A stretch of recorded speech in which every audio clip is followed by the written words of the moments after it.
This video presents iCetus, which stands for Interactive Cetus, and it's an interactive parallelizer for C programs.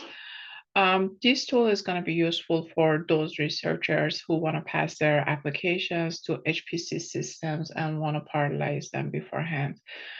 So there are quite a few ways that you can pass your application file that we call it here as input program to the tool. You can either upload a file, or you can write your code here, or you can pass play with some of the test cases that we have provided for you guys. Through these use cases, you can get to know more about parallelization techniques that can be applied to the code. And there are quite also a few operations that you can apply to the code you're passing to the tool. You can either use the default parallelization options. This is a good option for those who don't know much about parallelization techniques. And then it's the auto parallelizer that basically is parallelizing their code. If you're familiar with the parallelization techniques, another option is to customize the parallelization options.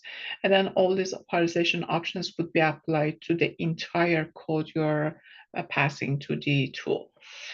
If your code is already parallelized and you want to see the result of its execution, there's also an option to execute the parallelized code.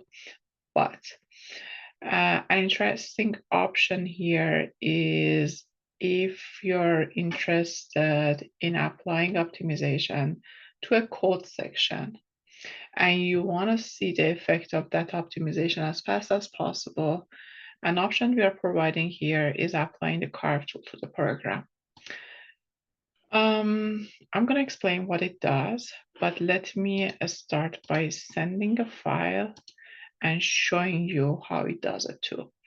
So the code that I'm selecting is BT from NAS Parallel Benchmark Application, class data W, and I've already specified a piece of code as the experimental section, and I'm going to show you later on that piece.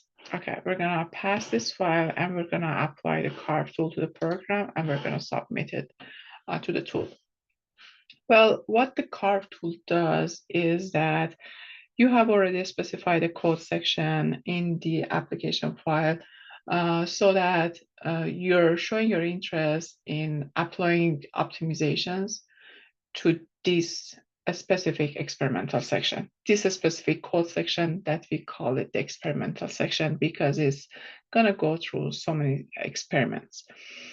The CaRV tool, it basically creates a standalone executable of that experimental section, so that whenever you apply an optimization and you run the code, it's only the experimental section that would be executed, not the entire code.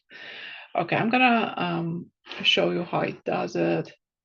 On the left-hand side, we are seeing the input file that we pass to the tool.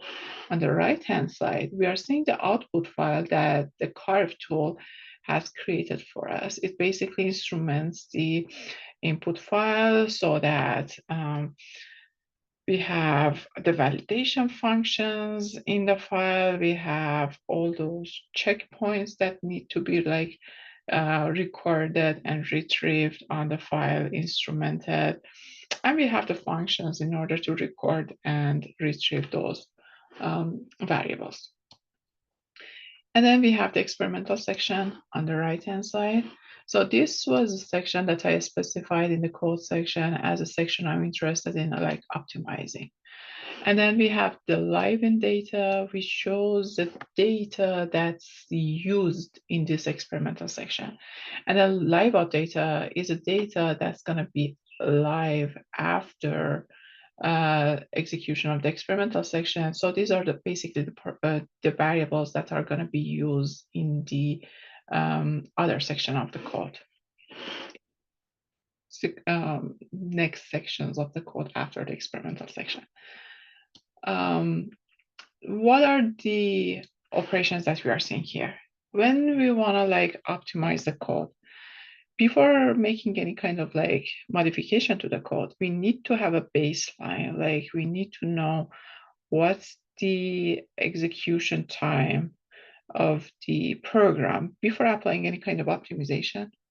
And then also what's the, if there's any kind of like validation function, where we are with regards to that validation function or the result of the variables we are interested in order to see the correctness of the code.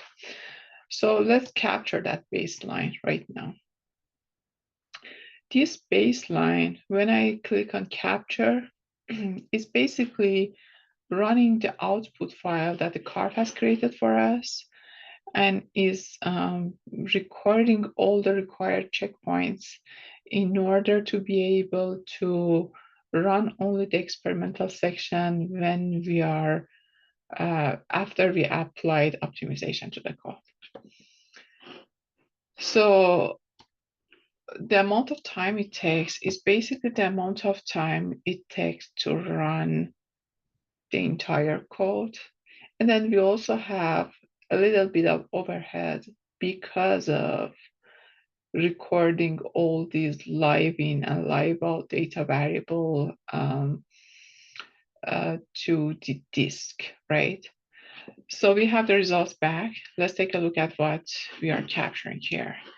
What it's showing is the execution result of the output file. And then as you can see, there is a report that has been created by CaRV saying that execution time of the program in the capturing phase took about 18.45 seconds.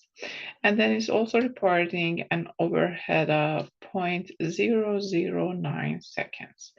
And then it's saying the execution time of the experimental section that we specified is taking about 0.024 seconds. And then the experimental section is iterated over 201 times. Interesting.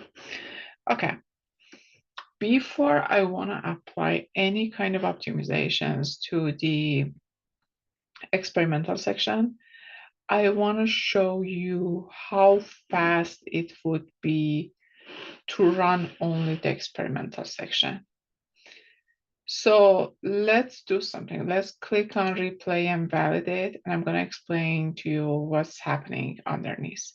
So what's really happening underneath is that we are now retrieving the values of the checkpoints. So we have the live in data values, and then we are executing the experimental section only, and then we are not only recording live out data of the experimental section, but also we are comparing it to the live out data of the original code in order to validate the results of optimization.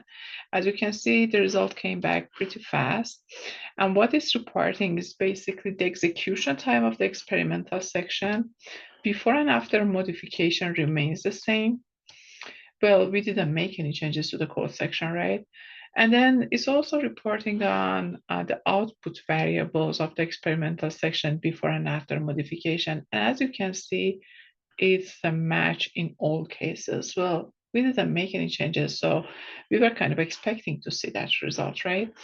But then the execution time of the experimental section took about 0.035 seconds, and the overhead was about 0.011, and then the execution time of the experimental section, we have it here, right? Okay, now if I want to optimize this code section, the fastest way to do it is to ask the auto parallelizer to do it for me and optimize only this piece of code here. So I simply click on Ask Cetus. So to get the result of the auto parallelization back to this page for us.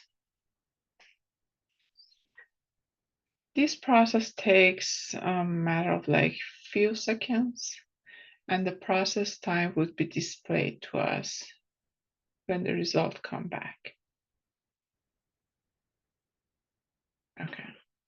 As you can see, the process time took about 23 seconds, and the annotations, OpenMP pragmas are added. These are simply like the labels that have been created for the loops to give them a name. And then we have OpenMP pragma here so that the inner loop has been parallelized, as you can see. And let's see the effect of this parallelization. As simple as it is, we click on replay and validate to see how much of impact we can get from this annotation being added to the code.